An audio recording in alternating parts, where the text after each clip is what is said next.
اسم کسی شخص، جگہ، صفت یا کام کا نام اسم کہلاتا ہے۔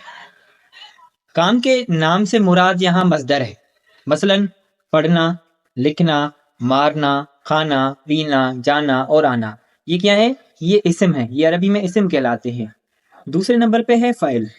فعل وہ کلمہ ہے جس میں کسی کام کا کرنا یا ہونا زمانے کی قید کے ساتھ پایا جائے۔ اب زمانے کی قید کے ساتھ کیسے؟ جیسے کہ لفظ ہے مارا، یہ ایک فعل ہے۔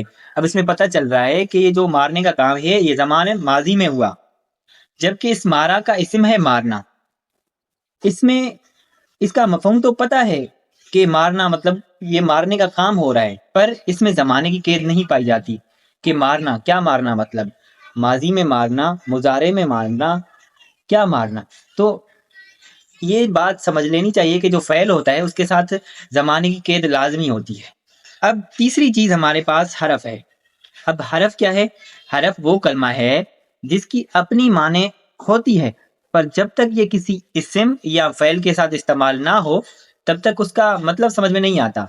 مطلب حرف کی اپنی معنی تو ہوتی ہے، پر یہ جب تک اسم یا فعل کے ساتھ استعمال نہیں ہوتا نا تو اس کا مطلب، اس کا سمجھ صحیح سے نہیں آتا کہ اس کا مطلب کیا ہے۔ پر اگر یہ اسم اور فعل کے ساتھ استعمال ہوتا ہے تو ہی سمجھ آتا ہے کہ بات کیا ہو رہی ہے اور کیا کرنا چاہتا ہے۔ تو حرف ایک لفظ ہوتا ہے، جیسے کہ آپ دیکھ لیں کہ اردو میں ایک لفظ ہے پر، انگریزی میں جس کو بٹ کہتے ہیں۔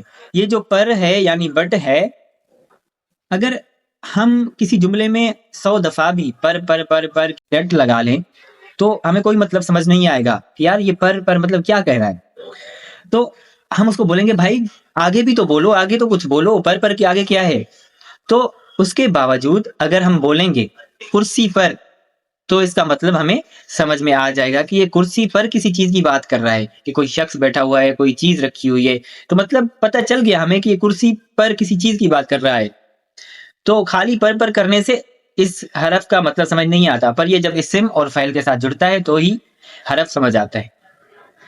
چلیں یہ تھا اسم، فعل اور حرف کا سرسری سا تعارف۔